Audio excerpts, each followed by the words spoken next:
Estava nesses dias lendo jornal e nem não sei quem pôde ver, prestar atenção, mas vocês souberam aí que na Argentina foi liberado o aborto. Na realidade ainda não foi liberado, né? Mas os deputados, a Câmara dos Deputados lá aprovou, agora está indo para o Senado. E é tudo isso, né? Está exatamente no dia que a gente vai falar bastante sobre isso, né? Que a gente não admite a hipótese, né, nos nossos empregados, com os nossos filhos, com as pessoas que estão próximas da gente. A gente tenta sempre acobertar essas pessoas. E isso gera uma dependência, isso gera graves problemas. Na realidade, a gente vê que desde o início, desde a criação do mundo, lá na Bíblia, o homem ele teve ele teve alguns desejos, mas ele teve um desejo muito forte, que chegou a serpente próxima dele e tentou passar esse desejo, fortalecer ainda mais esse desejo. Qual foi o desejo? Ser igual a Deus. Ser igual a Deus. Um desejo de ser o dono do seu destino, de ser algo grande que pudesse mover. E aí, a partir daquele momento, foi lá, a mulher comeu aquela semente, comeu a fruta, entregou pro Adão, ele também caiu. E a partir daí a gente vive dia após dia com pecado no mundo e as pessoas querendo ser Deus a todo momento. Querendo ser Deus. E o que a gente vê na nossa economia, né, o que a gente vê no nosso estado, no nosso país hoje é exatamente isso. O nosso estado querendo ser Deus, querendo que a gente dependa dele. Criar dependência, sim. Eu estava outro dia lendo uma matéria de jornal e eu queria que vocês chutassem aí. Chutem aí quantos são os ministérios que a gente tem? Isso é fácil. 39 ministérios, tá? Desses 39 ministérios, chutem quantas autarquias a gente tem também. 178, se não me engano, autarquias, eu vi isso. 180 empresas públicas. Só o Ministério do Planejamento, estava lendo isso, só o Ministério do Planejamento, ele tem 780 unidades. E cada unidade, ela tem autonomia e capacidade para abrir, para gerar mais uma. Só o Ministério do Planejamento, é um ministério, 780 unidades. E aí eu fui ver ainda mais a fundo ali do artigo, e ele estava falando que de 88 a 2013, colocamos aí 10, 20, 25 anos, foram emitidas, né, normas, ou editadas normas. Eu queria que vocês chutassem quantas normas, né, portarias, leis, decretos foram editados nesse tempo todo, tornando ainda mais burocrático, atrasado, dificultoso o serviço público. E, enfim, 14 bilhões de normas que foram editadas. E aí você pensa, um empresário, eu já estava conversando até isso, não sei se foi com a Laír, acho que foi com a Laír. Um empresário que quer ser produtivo, né? Ele quer produzir. Qual é a estabilidade jurídica que você dá para um empresário desse? É zero. Está toda hora mudando, está toda hora uma coisa diferente. Você tem que estar. E aí depois está lá e depois entra um funcionário na justiça porque você não cumpriu aquele ato normativo que foi mudado há um mês atrás. Então é toda hora mudando. Então os empresários hoje eles têm que ter uma capacidade de conhecimento, né, que é impossível. Por isso que você tem que ter apoio de contador, você tem que ter apoio de advogado, você tem que ter consultoria, você tem que ter... E aí vai inchando a máquina, Soma-se a isso as muitas práticas reiteradas aí de subsídios, e aí entra no parte da despesa, né, do governo, que o governo faz, né, para dar, beneficiar algumas partes, né, da sociedade.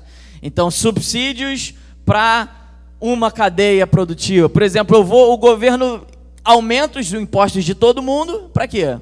Para que ele possa dar subsídios para os caminhoneiros ou para as empresas de automóvel.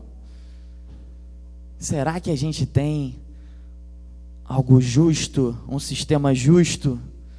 O nosso BNDES, por exemplo, captava dinheiro do Tesouro Nacional, dos nossos impostos, pagava uns juros baixíssimos de 3% ao ano, enquanto que a taxa Selic estava 14%, ou seja, ele tomava emprestado a 14% e pagava 3%. Emprestava 3%. Só para quê? Para pouquíssimos tipos de empresas, né? Eram só determinadas classes. E é assim que o nosso sistema ele foi construído, para beneficiar uns poucos, para manter muitos outros dependentes e para fazer com que a classe média, né, a grande parte da população, essa sim possa ser a mais onerada. E dia após dia a gente tem uma carga tributária lá de 45% do PIB, né? Uma carga tributária altíssima, ou seja, praticamente 45% do nosso salário a gente deixa pro governo e a gente não recebe absolutamente nada em troca. Tudo por quê? Porque o Estado quer ser Deus. E é por isso que a gente está aqui, para quebrar alguns mitos, para quebrar alguns paradigmas, para quebrar alguns princípios que a gente ouve toda hora. E a gente ouve, e a gente acha depois que é normal. Pô, mas é normal o que está acontecendo. E aí a gente começa a tomar parte de algumas coisas que a gente, por desconhecimento, a gente toma parte disso. Mas depois que a gente se inunda na palavra de Deus, a gente percebe, não, está errado isso.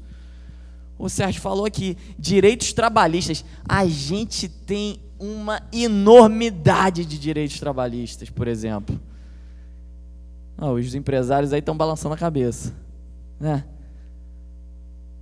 Cara, fica difícil. Como é que você vai conseguir a subsistência da tua empresa? Como é que você vai conseguir gerar empregos para a população se você tem 1 milhão de direitos trabalhistas, você tem uma carga tributária altíssima, se você tem uma burocracia que você não consegue fazer as coisas andar, se você tem uma instabilidade enorme? Como é que funciona isso?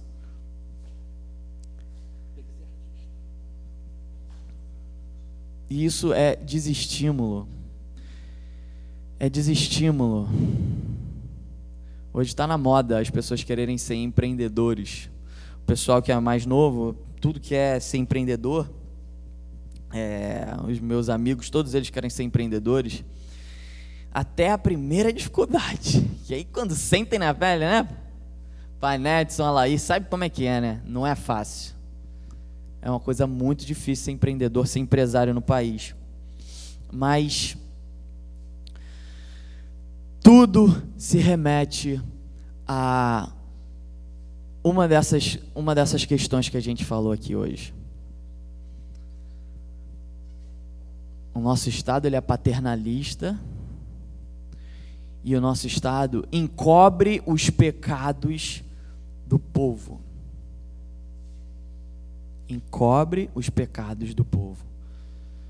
A economia, ela é basicamente um sintoma das escolhas espirituais das pessoas. Quais são as escolhas espirituais que essas pessoas estão tomando? E o que essas escolhas espirituais elas estão levando, se desenvolvendo no mundo material? É isso, é a economia hoje. Divórcio, hoje é muito mais fácil, né? Facinho você fazer um divórcio. Pô, você deu problema no teu casamento, vamos ser felizes, vamos fazer um carpe diem, né? Vamos aproveitar a nossa vida, ser feliz. E vou terminar com a minha esposa, não tem problema se tem filho, se não. E aí eu vivo a minha vida. O governo desburocratizou isso, falou que isso é bom. E aí o que acontece? Encobre pecados, encobre problemas. Enquanto que Cristo nos chamou para nos desenvolvermos com as dificuldades. E foi isso que está na palavra de Deus. Eu não lembro exatamente. Eu tinha até anotado aqui, mas um versículo muito interessante. que diz que Cristo, ele cresceu junto com as dificuldades. Eu achei fantástico, ele foi aperfeiçoado com as dificuldades, até Cristo, que era perfeito. Então, uma das coisas que a gente tem que colocar na cabeça de nós como empresários, né, é incentivar, sim, por que não, possíveis erros dos nossos empregados. Jesus foi lá foi fazer lá o jejum dele, ele estava lá sem comer e ele estava numa dificuldade danada e chegou o diabo e tentou ele 1, 2 vezes. Mas Jesus nada, ele não caiu. Ele foi tentado, ele foi provado e ali ele foi fortalecido. Os anjos trouxeram manjares e mais manjares. É na dificuldade que a gente é fortalecido.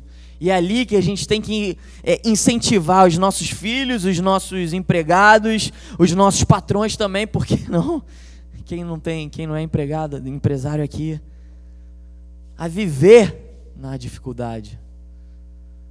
Hoje em dia vem uma dificuldade, eu confesso, que eu tento sempre dar glórias, porque é bênção, gente. É bênção. O deserto é um período de muito crescimento. Eu estava vendo esse pessoal, eu estava lendo uma reportagem sobre o aborto lá na Argentina, e aí eu estava vendo uma pastora falar depois, né? Foram perguntar para uma pastora, poxa, você estava lutando contra, né? E aí ela disse, a gente estava lutando contra. O problema é que a igreja, ela só parou para dar atenção que esse fato se importava mesmo agora, no início do ano. Mas esse caso, né, do aborto, ele já estava tramitando na Câmara há muito tempo. Muito tempo. E a igreja, ela nunca deu voz. Ela simplesmente estava interessada ali com as questões da igreja. Enquanto que o mundo, a igreja ela não estava se importando com as questões seculares. E aí, de uma hora para outra, viram que estava avançando.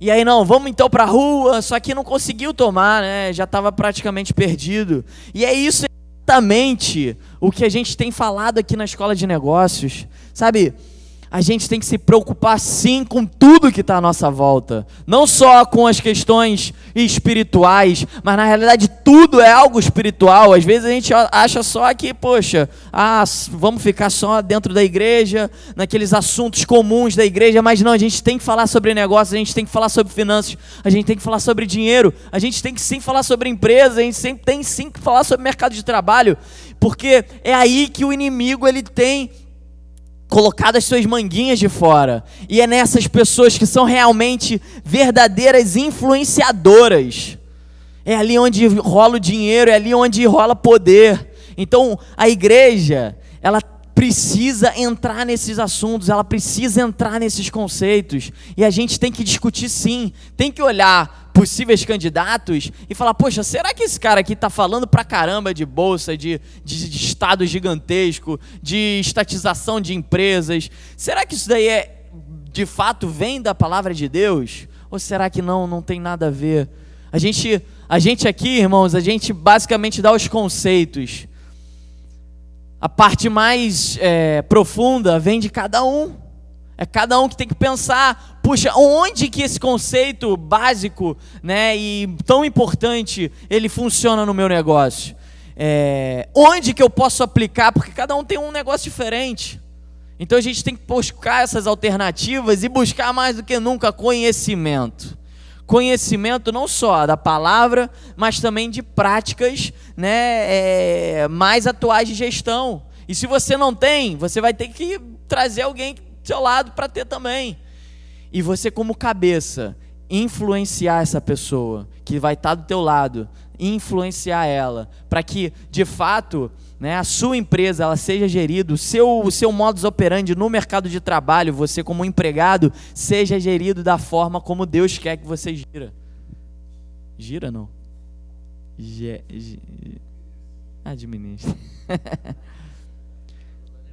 Muitas pessoas, inclusive os cristãos, eles acham que, por exemplo, leis e a fé e o cristianismo ele não tem nada a ver. Mas a gente tem que lembrar e tem que pensar que leis partem do princípio que abordam questões de certo e errado, não é verdade? Leis, ela está falando, ó, isso aqui é certo, isso aqui é errado. É alguma coisa que regulamenta alguma, né, uma situação e que diz, ó, isso é certo, isso é errado. Concordam? E se é certo e errado, isso está exatamente relacionado com fé, gente. Porque a palavra de Deus, ela diz, olha só, você faz isso daqui, isso aqui é certo. Você faz isso aqui é errado. A palavra de Deus é a verdade. Então não tem como a gente separar as nossas leis da nossa fé. A gente pode sim separar o Estado de uma religião. Da religião, a gente pode separar. Mas as leis, elas estão intrínsecas ali, os princípios, elas estão ali intrínsecas às crenças. Então nenhum presidente pode chegar lá, a partir de agora, eu acredito que não é uma coisa cristã, né? A partir de agora a gente só vai ser um país cristão e acabou. Quem não vai ser perseguido. Isso não. Né? Ou então vai ser governado pelo clero da Igreja Católica. Isso não. Mas as leis, elas têm que estar absolutamente juntas com a fé. Então se alguém vir conversar com você, não, pô, a gente tem que separar as coisas. Tem que separar o quê, cara? A lei fala de certo e errado. E a religião fala de certo e errado também. Então eu vou colocar, e eu vou enfatizar, e eu vou apoiar aqueles deputados, assim, estimularem a aprovação de leis com base naquilo que eu acredito, com base na minha fé, com base no cristianismo.